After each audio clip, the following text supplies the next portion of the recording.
जयशंकर का रूस और अजीत डोवल का चीन दौरा विदेश नीति के लिहाज से महत्वपूर्ण है, तो पीयूष गोयल का जापान और निर्मला सीतारमण का कनाडा और अमेरिका का दौरा भारत को इकोनॉमिक फ्रंट पर मजबूत करेगा। इस वक्त पूरी दुनिया का फोकस सेमीकंडक्टर और चिप मैन्युफैक्चरिंग पर है। नरेंद्र मोदी भारत में इन दोनों सेक्टर्स का विकास चाहते हैं, इसलिए जापान में पीयूष गोयल का सबसे ज्यादा जोर चिप और सेमीकंडक्टर सेक्टर पर ही रहेगा।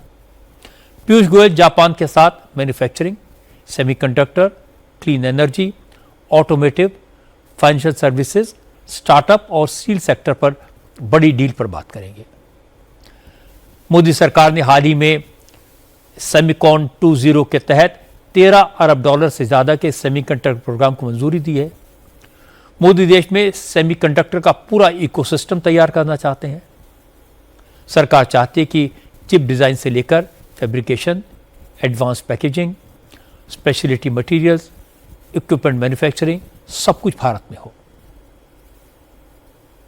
I personally have led many delegations over the 12 years that I've been in government, but such a wide span of sectors expressing interest to do business with Japan is a vote of confidence to our partnership for growth, as the booklet which I believe we have shared with everybody speaks of the India-Japan Partnership for Growth. Our leaders have declared this year as the India-Japan Year of Shared Horizons, marking 75 years of diplomatic relations. 129 MOUs were signed, reflecting the depth of this partnership. Piyush Goyal ने कहा कि उन्होंने भारत सरकार के मंत्री के तौर पर 12 साल में कई डेलीगेशन को लीड किया है, लेकिन ये पहला मौका है जब अलग अलग सेक्टर से जुड़े कारोबारियों का इतना बड़ा डेलीगेशन जापान में आया है। इससे साबित होता है कि जापान के साथ कारोबार करने को लेकर इंडियन इंडस्ट्री कितनी उत्साहित है। पीयूष गोयल ने कहा कि कुछ दिन पहले जापान की प्रधानमंत्री भारत आई थी। इस दौरान दोनों देशों के बीच 129 MOU साइन हुए थे। ये बताता है कि दोनों देशों के बीच आर्थिक संबंध कितने गहरे हैं। पीयूष गोयल जापान की 4 दिन की यात्रा पर हैं, तो फाइनेंस मिनिस्टर निर्मला सीतारमण कल से 8 दिन के लिए दौरे पर कनाडा और अमेरिका जाएगी। कनाडा में वहां के फाइनेंस और रेवेन्यू मिनिस्टर से मिलेंगी।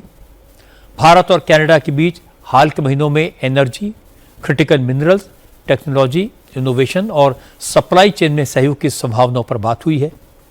निर्मला सीतारमण कनाडा की बड़ी कंपनियों के सीईओज और प्रेसिडेंट के साथ राउंड टेबल कॉन्फ्रेंस करेंगी और इसके बाद फाइनेंस मिनिस्टर 28 अगस्त को अमेरिका जाएंगी। शिकागो, नॉर्थ कैरोलिना और न्यूयॉर्क में निर्मला सीतारमण के बड़े प्रोग्राम हैं। शिकागो में वो दुनिया के बड़े बड़े इन्वेस्टर्स के साथ राउंड टेबल कॉन्फ्रेंस करेंगी। इसके बाद निर्मला सीतारमण शिकागो यूनिवर्सिटी में Polsky centre for entrepreneurship and innovation का दौरा करेंगी। नॉर्थ कैरोलिना के एशविल में G20 देशों के वित्त मंत्रियों और सेंट्रल बैंक से गवर्नर्स की मीटिंग होगी। अपने दौरे के आखिरी चरण में निर्मला सीतारमण अमेरिकी शेयर बाजार नैस्डैक भी जाएंगी। बेल रिंगिंग सेरेमनी में हिस्सा लेंगी। अजीत डोवल की चीन में वांगी से मीटिंग शी जिनपिंग की भारत यात्रा का एजेंडा पक्का करेगी। जयशंकर की पुतिन से मुलाकात रूस के प्रेसिडेंट की इंडिया विजिट की तैयारी का हिस्सा है। पीयूष गोयल 4 दिन जापान में रहकर भारत के लिए सेमीकंडक्टर और क्लीन एनर्जी को नेक्स्ट लेवल पर ले जाने का काम करेंगे। निर्मला सीतारमण कनाडा में एनर्जी और मिनरल्स को लेकर समझौते करेंगे और अमेरिका में वहां की बड़ी बड़ी कंपनियों के सीईओज के साथ राउंड टेबल में इन्वेस्टमेंट के लिए अवसर एंश्योर करेंगी। इस समय पूरी दुनिया में भारत सबसे मजबूत स्थिति में है। स्टेबल सरकार है, इन्वेस्टमेंट के लिए अपॉर्चुनिटीज हैं। भारत के लिए ये बड़ा अवसर है और इस समय प्रयास ये है कि इस अवसर को हाथ से न जाने दिया जाए। भारत के रिश्ते अमेरिका, चीन, रूस और जापान के साथ कारोबार के क्षेत्र में और पक्के हों, इसकी बहुत जरूरत है।